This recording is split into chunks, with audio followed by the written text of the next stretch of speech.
And that word infinite is a very important word to think about because it's the opposite of finite. Finite means something begins and ends.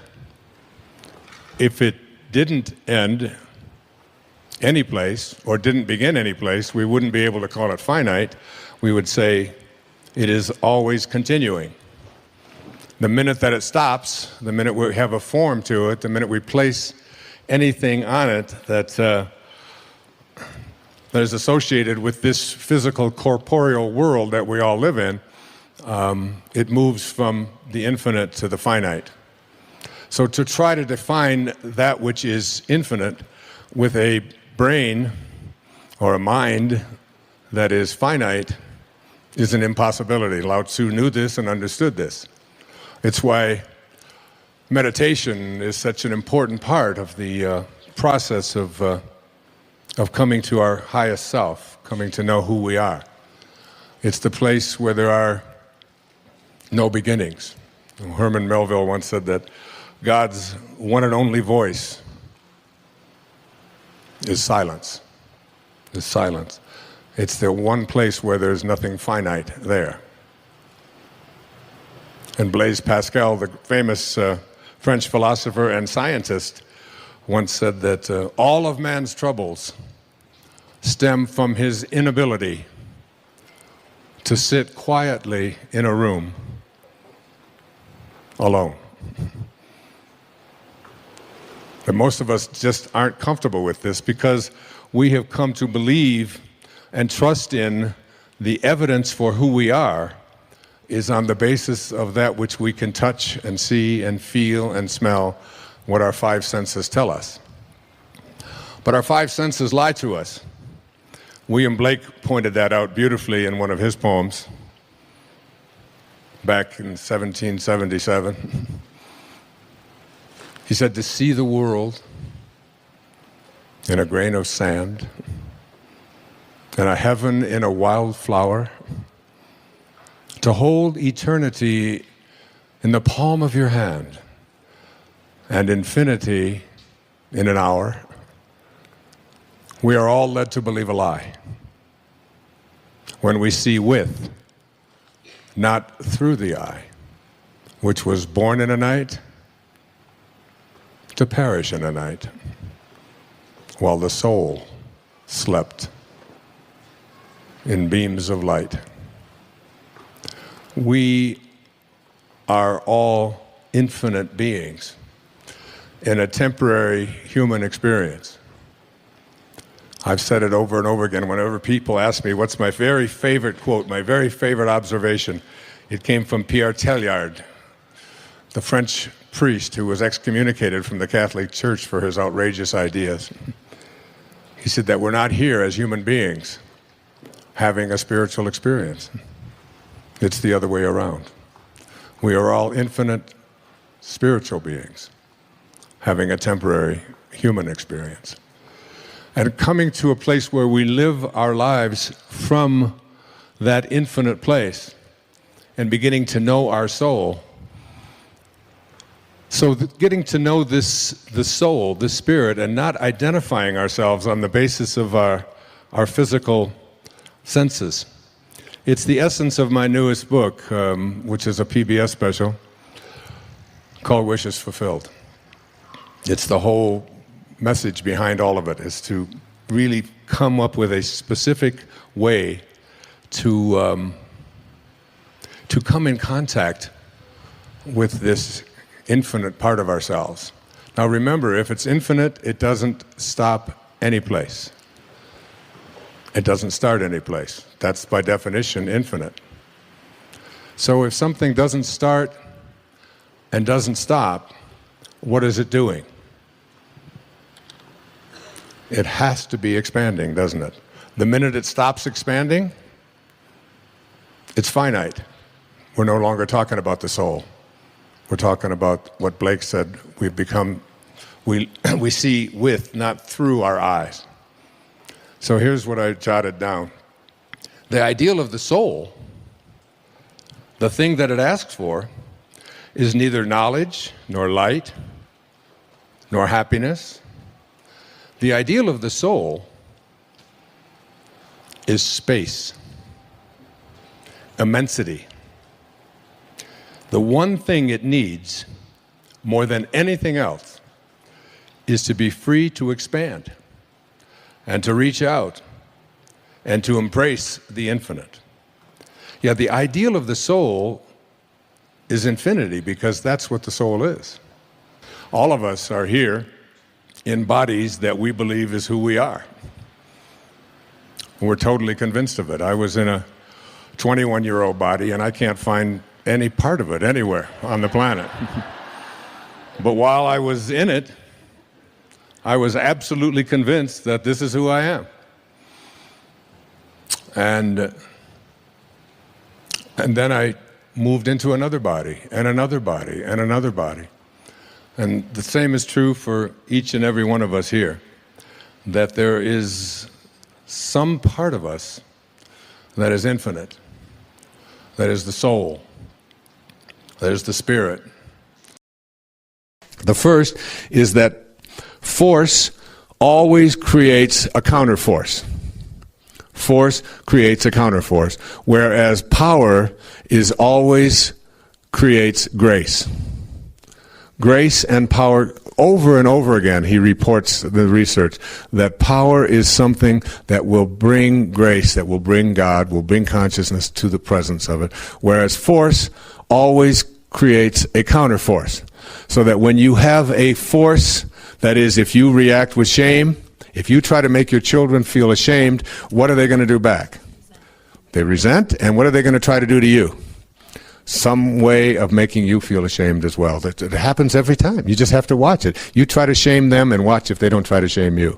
You said I couldn't do that, and then you have to be punished for that. But you did that. You said this right away. Shame creates more shame. You've created a lowered energy field. They're weakened, you're weakened, and it works not just with shame, but with fear, with anxiety, with anger. Every time we use any of these, a counterforce is created. The second quality is that force is always loud, aggressive, whereas power is silent. That you raise energy levels through silence, and there's very little movement required when you are empowering, whereas when you get louder, screaming, aggressive, more outgoing, and so on. The third is that force is always moving against something. That's what force is. So whatever it is that you have, we have to move against it. We have to mobilize our forces and defeat it. Whereas power does not move at all. The fourth thing is that force is always incomplete. Therefore, it must be fed energy. You must constantly feed energy of force. You must constantly be talking to it. You must constantly be upgrading it. You must constantly be trying to make it attract more energy. It's always demanding of energy. Whereas power is total and complete, requires nothing from outside itself. Power does not demand anything out there, not any weapons. It doesn't need any arguments to win. Power is that which you are connected to silently. The fifth, force always makes demands. Whenever you are in force, and if you look at any of those emotions and energy levels below 200, you will see that there's a demand to each one of them. Whereas power has no needs whatsoever. It is at peace. The sixth is force is constantly consuming. It has insatiable appetite. It is constantly demanding more. And in the process, it consumes, and in the process of consuming, it destroys. Power is always content, makes no demands, and needs nothing to consume. 7. Force always takes energy away. It takes your energy and takes it with it. whereas power energizes. It gives forth. It supplies and supports. And it gives life energy. When you go to God, when you go to Spirit, when you go above 200 to any of those levels, what you are doing is you are energizing those around you and sending it out. Whereas when you're in any of the ones below 200, you are taking energy away.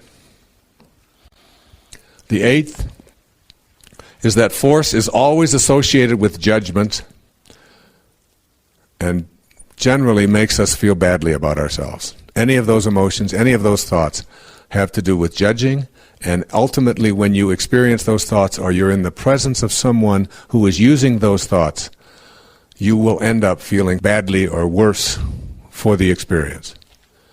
Whereas power is associated with compassion, radical humility, and always makes us feel positive about ourselves. When you encounter someone whose thoughts are above 200, after that encounter, you will feel better for having been in their presence, based upon not just what you talk about, but even the feelings that you have. Whereas when you're associated with or around people who are using the techniques below 200, you feel yourself feeling badly, worse, and depleted of energy. Number 9, force always polarizes because it demands conflict in order to survive. Force and conflict go together. Power, the energy of power above 200 will unify and make you feel more like you belong, a sense of belonging. Number 10, I just put it this way, in force, the cost is always very high because enemies are always being created. Force needs an enemy. It costs to stay in a state of force. Whereas power has no cost whatsoever. It's absolutely free. It's graceful, it's silent, it's easy, it's non-consuming, it makes no demands. The 11th, and I've always been intrigued by this, the 11th quality or characteristic of force, force always requires proof because it's literal and it's therefore arguable. Whereas power deals with intangibles, and it knows that health is better than disease. It doesn't need any proof of that. It knows that honor is better than dishonor. It knows that faith is better than doubt, and that being constructive is better than destructive. And you don't need a chi-square, and you don't need an analysis of variance, and you don't need a statistical test to be able to prove it, and you don't need to argue about it. There's an awareness that is internal, that is instinctive, that says, I don't have to go out there and show anything. It's why it's quiet. I know it is better to be honorable than it is to be dishonorable. I know it is better to be honest than to steal. I don't need proof of that. I know that it is better to be healthy than to be in a state of disease. I know that life is better than death. I know this. I don't have to prove it. I don't have to explain it. I live in a consciousness of empowerment in which I don't have to go through and look outside of myself to validate whether these things that I know instinctively and intuitively are correct. Every single person on the planet has within them the potential to be a healer. In order to make conscious contact with your inherent healing powers, you must first make the decision to be healed yourself. Reconnect to the disease-free, loving perfection from which you came is a succinct statement of what self-healing process requires. The universal mind of intention knows precisely what you need in order to optimize your health. What you must do is notice your thoughts and your behaviors, which are creating resistance and interfering with healing, which is the flow of intentional energy. Recognizing your resistance is something that's entirely up to you. That source is never focused on what's wrong, what's missing, or even what's sickly. True healing takes you back to the source. Anything short of this connection is just a temporary fix. When you clean up the connecting link to your source, attractor patterns of energy are drawn to you. If you don't believe that this is possible, then you've created resistance to your intention to heal and to be healed. If you believe that it is possible, but not for you, then you have more resistance. If you believe that you're being punished by the absence of health, that's also resistance. These inner thoughts about your ability to be healed play a dominant role in your physical experience. Becoming a healer by healing oneself involves another one of those imaginary somersaults into the inconceivable, where you land upright and balanced in your thoughts face to face with your source. You realize, perhaps for the first time, that you and your source are one when you let go of the ego mind, which has convinced you that you're separate from the power of intention.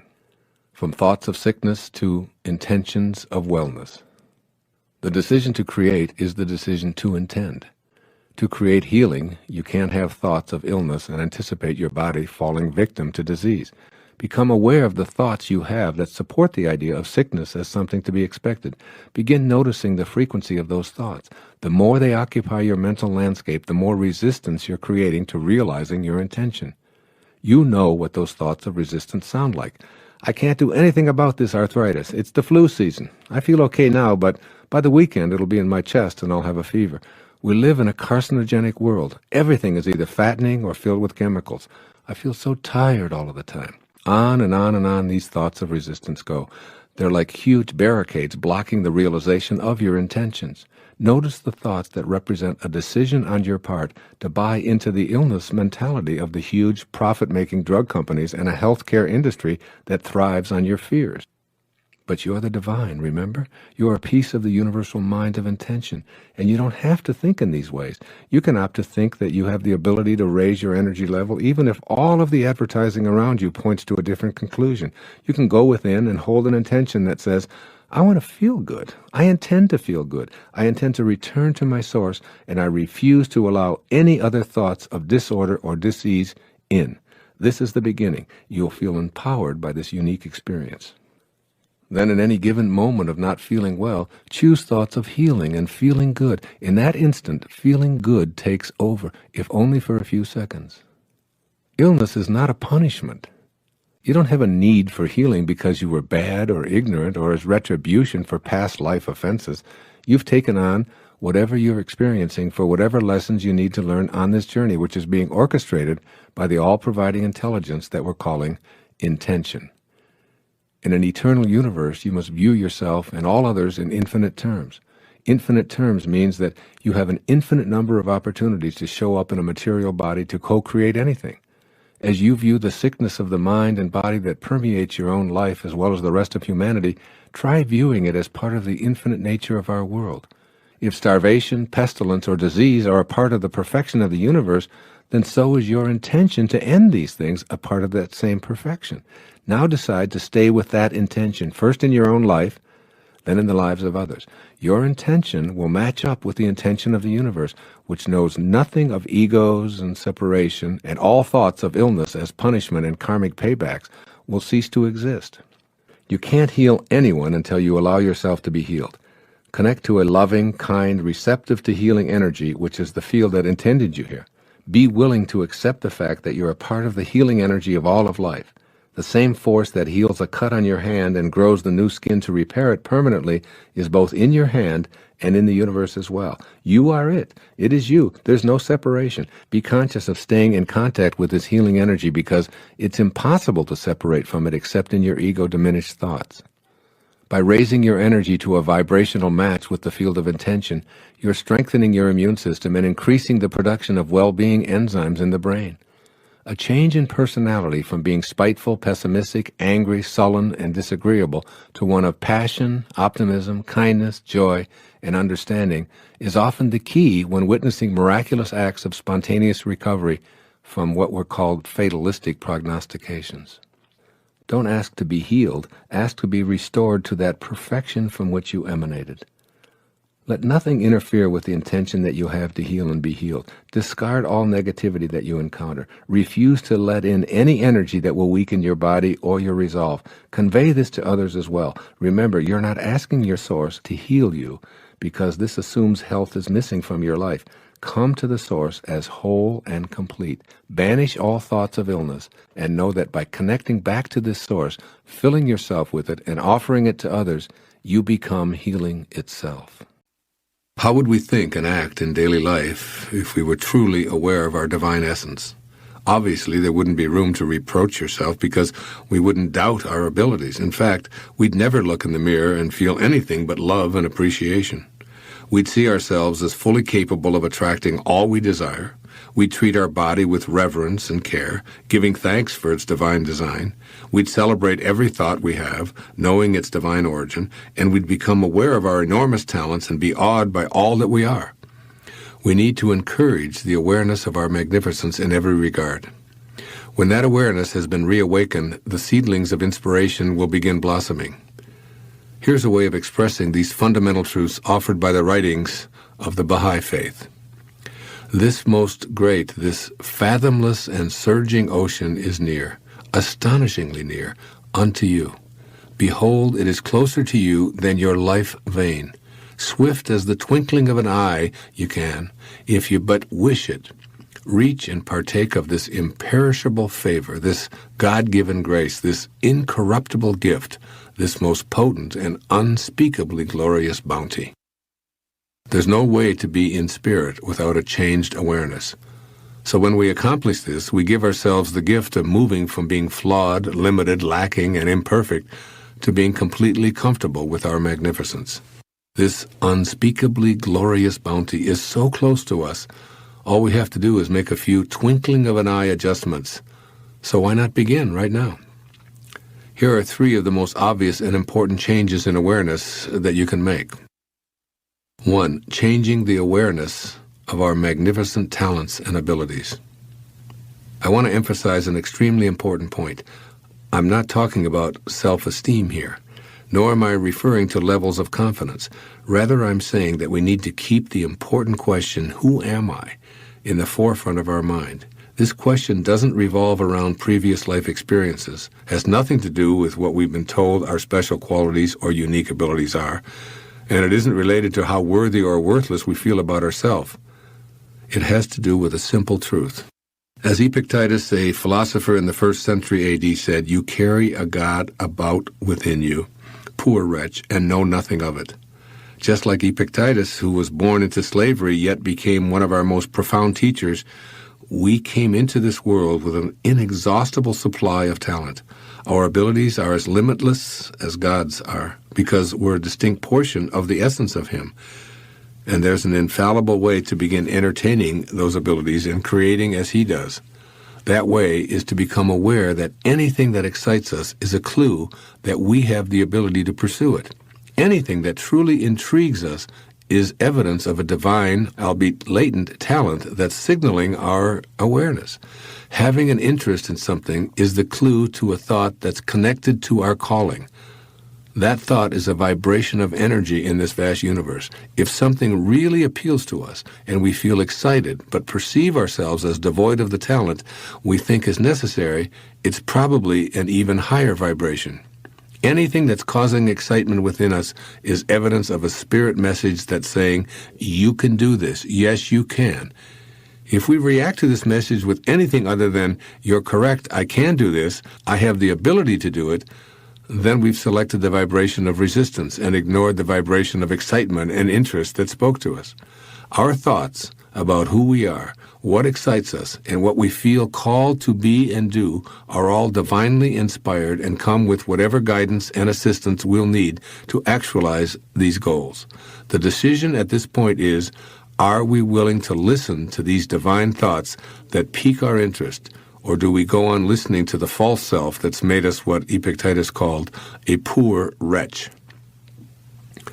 Rather than case studies of which I have only second-hand knowledge, I'm going to use some examples from my own life that illustrate listening to the false self. My background would appear to be an unlikely one for what I'm calling magnificence. Here's what it would look like on paper. Fathered by an alcoholic who abandoned his 3 children, childhood years spent in foster homes, a classic underachiever, educated in public schools, grew up at the low end of the socioeconomic scale, no financial advantages, no examples of or ambitions for higher education, 4 years as an enlisted man in the United States Navy, admitted to a university on a provisional acceptance at the age of 22 due to lower than average grades in high school, worked his way through 3 advanced degrees by being a cashier and a stock boy in a grocery store in Detroit. This isn't exactly what you'd call a prescription for becoming the best-selling author of 28 books and a successful public speaker. I couldn't begin to tell you how many teachers of creative writing and speech gave me low grades for my efforts in these fields. All I can say for certain is that I've always had a knowing about my interest in writing, have always been excited by the prospect of entertaining and informing an audience, any audience. By all of the accepted standards, I didn't have any writing ability. What I did have, and still do, was an interest and a passion for writing. It inspired and thrilled me, and I simply loved it.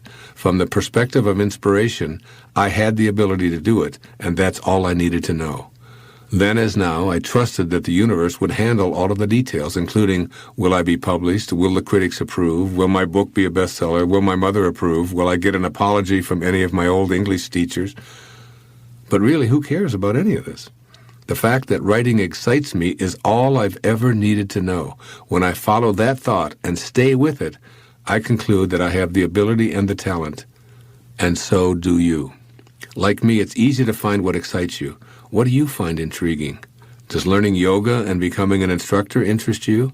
Then you have your answer. The issue isn't about ability, it's about being matched up in spirit with your current thoughts and behaviors. To change the thought from notice me, to what Lao Tzu calls living in obscurity, becoming more obscure. We live in a celebrity-obsessed world, don't we? Look at me. Notice me. The Tao teaches something completely the opposite. Listen to the 66th verse of the Tao. Water again. The sea stays low. And because the sea stays low, all of the rivers and all of the streams empty into it. Because it stays humble. Because it stays in that place of just allowing everything to come to you. He was trying to teach us the important lesson of letting what we know is coming come to us. Verse 66 of the Tao. Why is the sea king of 100 streams? Because it lies below them. Humility gives it its power.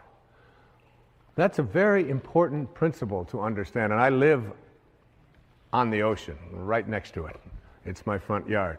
And always I watch it to learn something from this thing called the ocean, which is the most powerful source of life that we have on the planet. Without it, there's no life on this planet. And because it stays low, so what does this have to say to us? Do you have the capacity to get past that ego need to always be saying, notice me, look how important I am? I mean, there's been a proliferation of this lately with this celebrity silly stuff, isn't it? I mean, CNN is doing, full hour shows on silly little things about what happened to this particular celebrity or what happened to that celebrity, and the celebrity's never even done anything. And there's all of this talk about it. And all of the new magazines.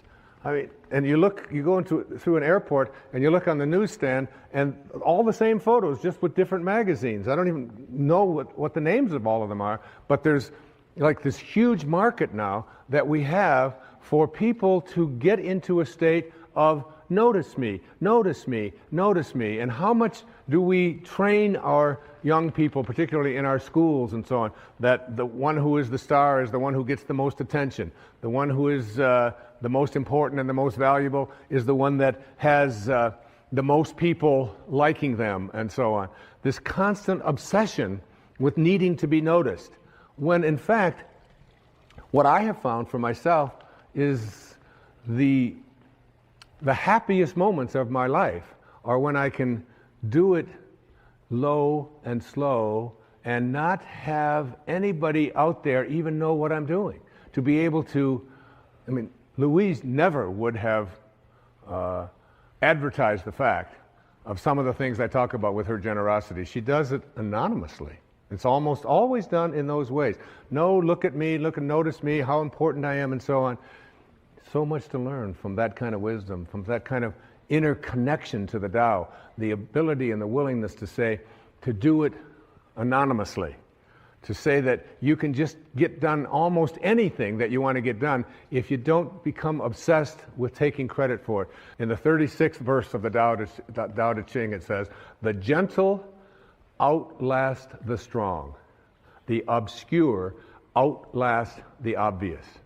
Try to become a little more obscure, a little less interfering, a little less notice me, a little less, one of the specific kinds of things that you can do is just as you're about, when somebody else is talking, just as you're about to interject what you've been thinking about for the whole time, waiting for them to stop talking, just stop and to bite your tongue and say, "Tell me more." Or, "That's very interesting. I have never heard that point of view before." Even if they totally, completely disagree with everything that you stand for, to be willing to listen, to be able to stop. Practice it. I practiced it when I did these verses of the Tao. I practiced it every single day while I was working on that. Just staying obscure. And for me, that's not always so easy because of just being recognized wherever I go. And if I saw someone who was about to recognize me, I would just put my head down. I would just walk a little bit past them like something. Right now, I just want to be anonymous. Right now, I want to be obscure. The Tao says, storms always end. Verse 23, fierce winds don't blow all morning. A downpour of rain doesn't last all day. Who does this? Heaven and earth. You're already connected to everything you want or need. It will come to you at the exact perfect time, as the rivers and the streams come to the ocean at the perfect time and place. You gotta trust.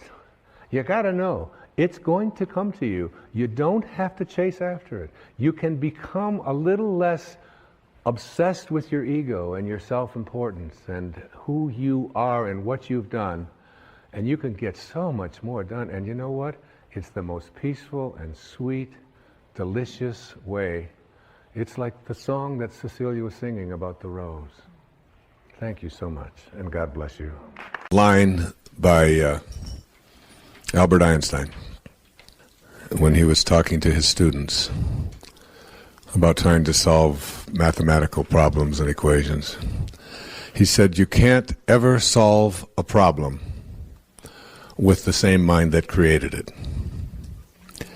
It's what they call sometimes in management circles thinking outside of the dots or outside of the box. Getting out of your comfort zone. Getting out of looking at things the way you've always looked at them. And having a different kind of an awareness. I came across this quote not too long ago. Moving away the clouds does not make the sunshine. It merely reveals what was hidden all along. The sunshine, the sun is always there. And you don't make it shine by just taking things away. There's something inside all of us that is hidden. And it's the ability to, I call it rewriting our agreement with reality. It requires a new kind of awareness, a willingness, if you will, to see yourself as potentially capable of virtually anything. I've always loved the observation from the New Testament of Jesus, that even the least among you can do all that I have done and even greater things. That within each and every one of us there is this ability to be healers.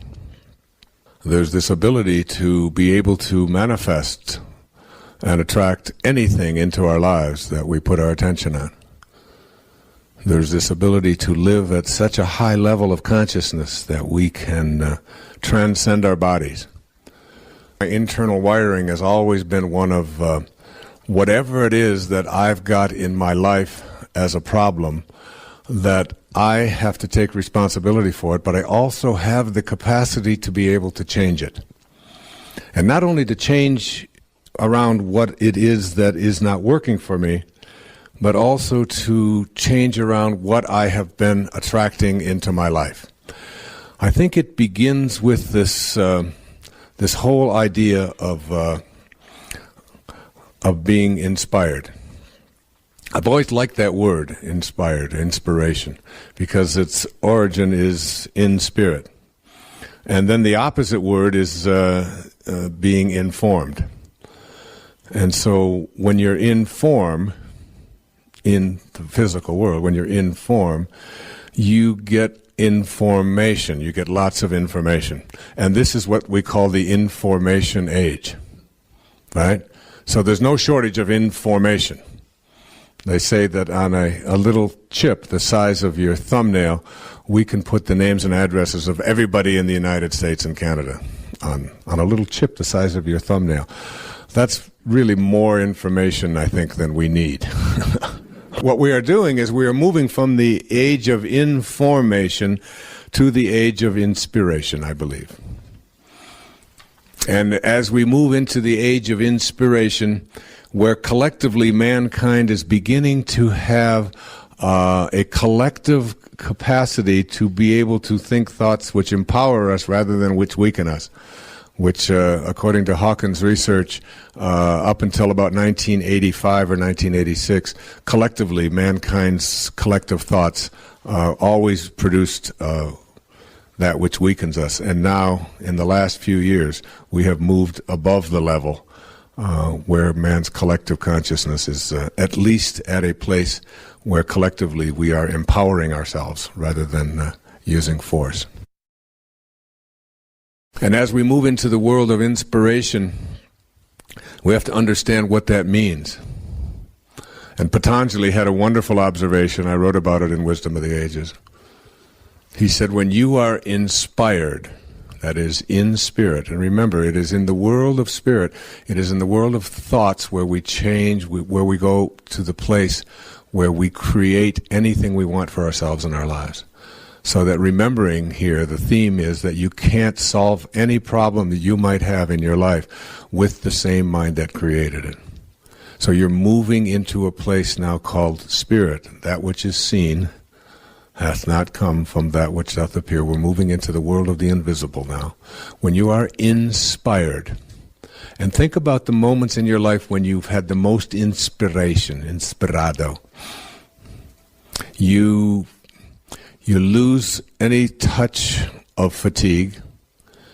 I have gone and been inspired at moments in my life when I have written for almost 24 straight hours without stopping, without eating, without thinking about sleep. I just got into one of those modes, what we call a zone sometimes, where everything just flowed. When you are in that place, you transcend everything. And you don't worry about whether people are going to call you or not call you. You don't worry about your children. You don't worry about being sick. You don't think about the cold that you might have. You don't think about being tired and how much sleep you'll need. When you're inspired, you're in spirit. When you're in spirit, you're connected to your source. And now what you're doing is you're moving out of the mindset of inform or information, which is where all problems occur in the world of the physical, and you're shifting into the world of spirit. The softer you are, the less rigid you are, the more flexible you are as a person, the more you can accomplish. And this is a great way to practice in parenting as well. And this idea that a rigid thought, how many times have you heard this idea that if I tell you something, I'm going to stay consistent with it? We have a set of rules, these are the rules, and we'll do it this way. In the Tao it says the more rules you make, the more rule breakers you create. It's true. The more rules you have in your house about how everything has to go. We had in our house, my wife would have a big jar of M&Ms. peanuts, all these different multicolored ones. And the kids in our house, because we didn't feed them sugar and we didn't give them sodas and stuff like that, so they were just more like a decoration. Every once in a while someone would take them. They'd hardly ever be replaced. Now when we had kids come over to our house who weren't ever allowed to have such horrible things, you should have seen their behavior. They would scoop them up, they'd be putting them in their pockets, and they'd get their purses, and they'd open it up, and, the whole thing would be empty. I said, what are you doing? He said, well, you mean you could just have these whenever you want them? I said, well, we don't really have any rules about that. It's just, it's not something that we encourage or discourage. It's just there. It's like Emerson had a wonderful line. He said, a foolish consistency is the hobgoblin of little minds. A foolish consistency, a rigid consistency. So that there are many people who will say, if I say it on Monday, you can be absolutely certain that on Wednesday, I'm going to believe the same thing, regardless of what might happen on Tuesday.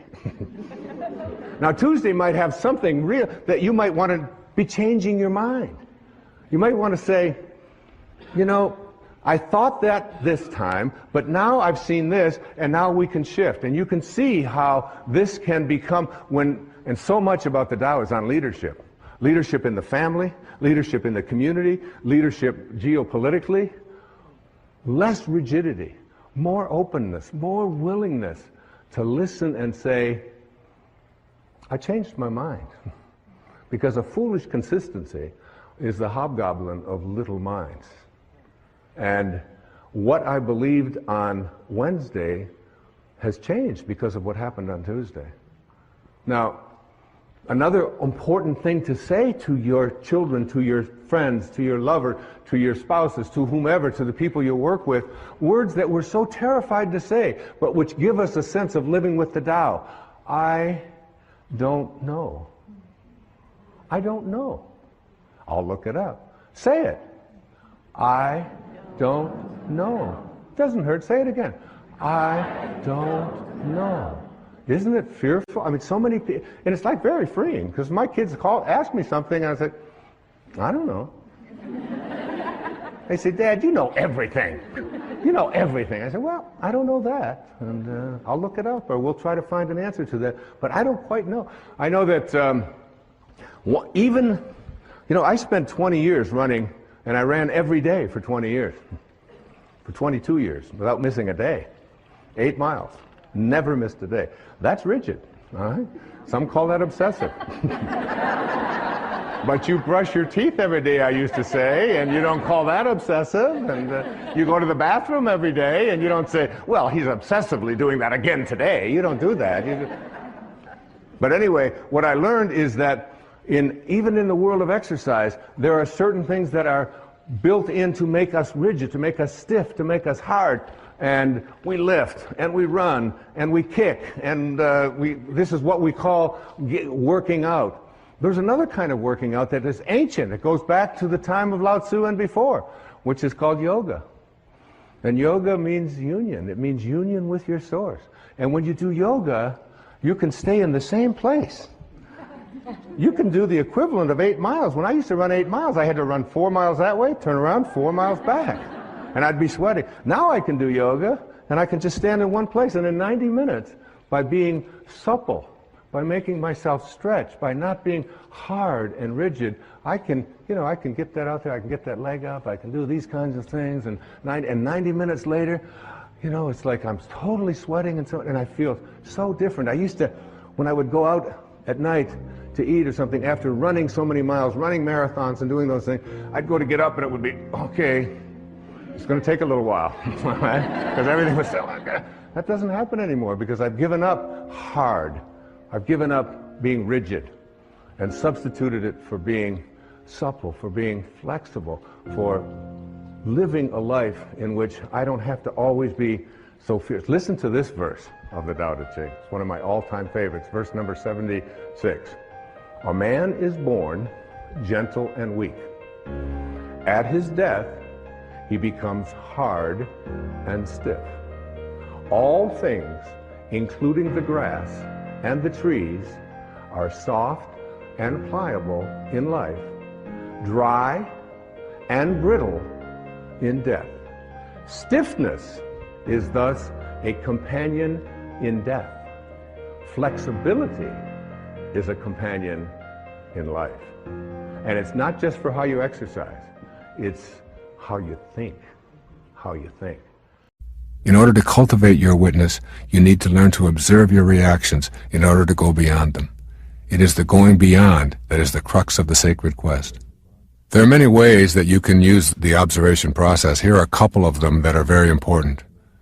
The first is observing your body. This is one of the areas of being the witness that most of us have practiced somewhat. In general, we allow our body to function without interference. We are aware that there is the body and that there is a ghost in the machine, if you will. For as long as you can remember, you have been observing this phenomenon of a body. It is also true that you know that the entity that is doing the observing is removed in some dramatic way from that which it is witnessing.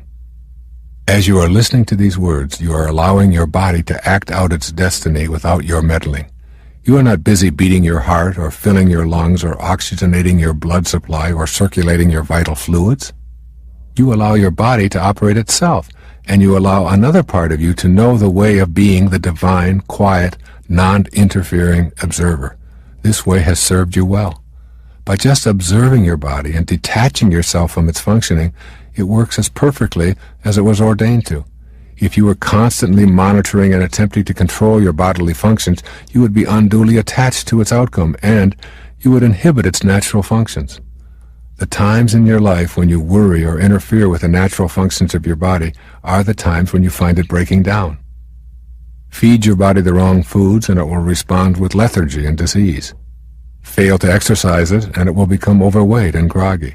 Ignore its needs for fresh air and healthy environment and it will fall into disrepair. Feed it narcotic substances or artificial drugs and it will react with violent symptoms. When your body is in any state of disrepair, from being overweight to having back pains or nervousness or influenza or cancer or anything that is not the way of perfect health that your body knows at the cellular and genetic levels, then you are being called back to the position of loving witness. The second way of observing is called observing your mind. Your mind is filled with thousands of thoughts every day. They come and they go like trains in a terminal. One enters, another takes its place, one exits, and along comes another. First, you want to watch your thoughts. Then you want to watch yourself watching your thoughts. Here is the door to the inner space where, free from all thoughts, you experience the bliss and the freedom that transport you directly to your higher self. The simple exercise of watching your mind manufacturing its thoughts will eventually cause unwanted, unnecessary, erroneous thoughts to dissolve. In the process of cultivating the witness, you learn to quiet your mind, to take inventory, and dispose of or reassign thoughts that generate self-defeating or ego-centered responses. In this simple process, you also come to know your spiritual self. Ego-generated thoughts play a huge role in creating the world that the ego wishes to create. Each of my thoughts seem to demand it be considered the most important. Troubles begin with a thought that you put into your mind and allow to fester to the point of anxiety. The anxiety begins to manifest in your life in physically destructive ways, which we call things like arthritis, high blood pressure, and career cardiacs. The loving, non-judgmental energy received from the observer or the witness will allow these thoughts to flow in and out as naturally as the ocean tides. Tides in, tides out. Thoughts in, thoughts out. You will learn to be a witness to your thoughts in the same way that you observe the tide. And the process will cleanse and redistribute and remove thoughts in much the same way as the driftwood on the beach. What remains is generally quite pleasing. Witnessing your thoughts will take some practice. With proficiency comes wonder and delight. Trauma is dissolved in the thinking stage and prevented from manifesting into your everyday world. Begin to notice the noticer. As you take note of your worlds, both inner and outer, begin to familiarize yourself with the noticer who is behind that which is being noticed. If you do this several times each day, you will begin to see that you are much more than just a body and mind going through the program motions of your life. Your realization of your true self as the witness behind that which is being witnessed will bring you a new dimension of creativity and bliss. Try on this exercise. Think of something that has been bothering you for a long period of time.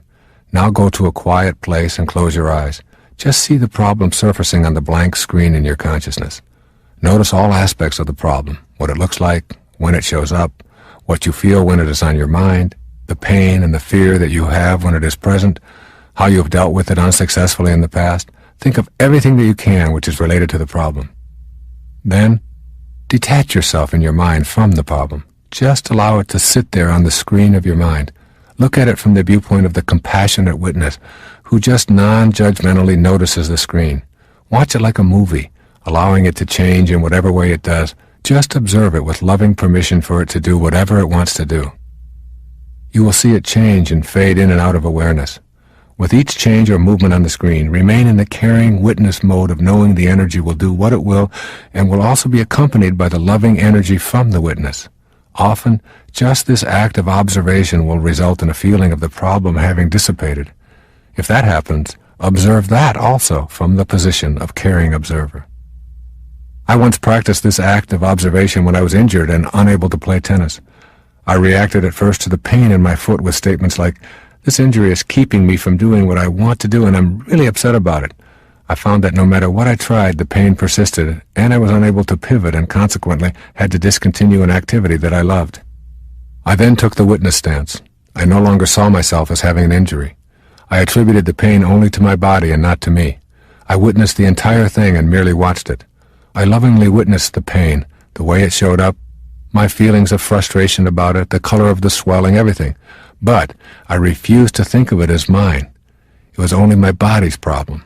The very same day that I did this, the entire discomfort disappeared. I mean, it was gone from my body. I had put my attention on what was occurring and detached myself from it. And in what seemed like a few hours, I no longer had the pain and I was playing tennis as if I had never experienced any injury at all. In order to know the benefit of witnessing, you will have to banish the doubt about this as something that will work for you. Remember, you have been conditioned to believe that your body is the essence of your humanity. You've been taught to tackle problems with your physical and intellectual apparatus, not your higher self. Practice new self-talk sentences to replace your old identification with your physical body. I am that which owns this body. I am not the body itself. I can't be reached if you come to me with hatred or anger. I cannot worry when I refuse to be the worrier and simply observe that worrier and the worries. Self-talk sentences will keep you centered on your spiritual domain. You will find that many things that you worried about or experienced in a negative fashion are slowly beginning to diminish from your life. Let's go for a moment to our dream. And just assume that we're going to have a dream. We're in bed. And let me ask you this question. This is a question I like to ask for you to just contemplate, one of those sort of cones. When you go to sleep at night and enter your dream state, what happens to the bed? Just think about that. What happens to the bed? Now you're in your dream, okay? So just propel yourself into a dream state. And in your dream, you notice, let's say you're over here, and you're in a room. And in this room, you look across the room, and you notice that there's a podium in the room. And it has some objects on it. Now you're in your dream.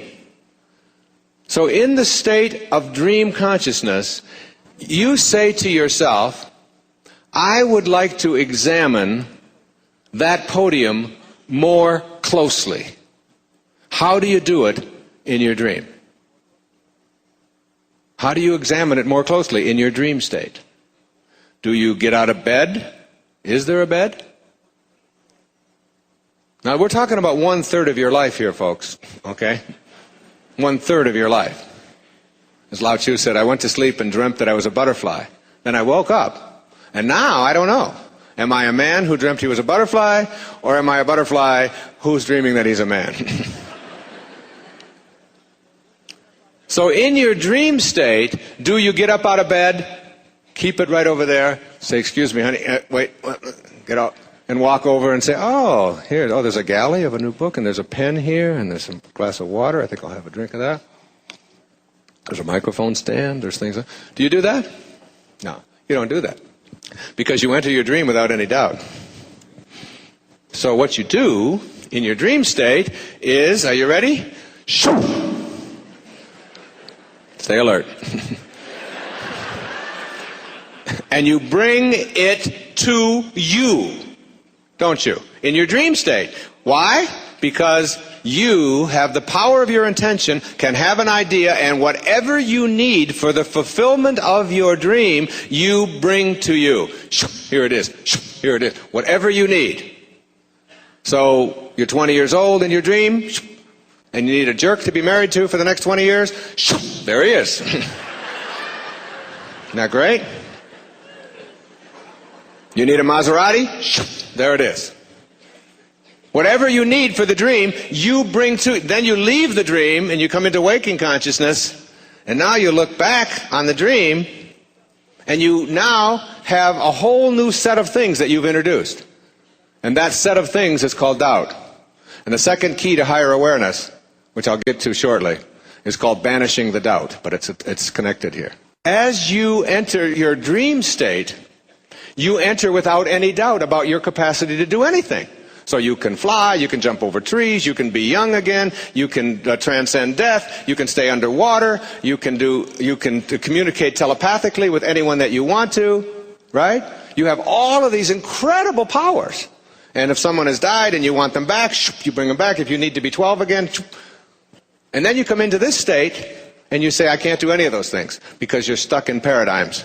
And the paradigm says, you cannot change your shape, you can't shape shift.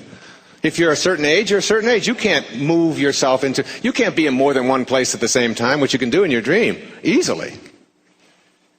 You can't do those things. And one of the things I talk about in Your Sacred Self is like learning to become a waking dreamer, to understand that you don't have to go to sleep in order to dream. So now you wake up, and what I'm suggesting to you is that this is also a dream, only it's a 100-year dream. And in this 100-year dream, everything that you can do in your 8-hour dream, you can do in this 100-year dream. Everything. If you know better than to doubt it.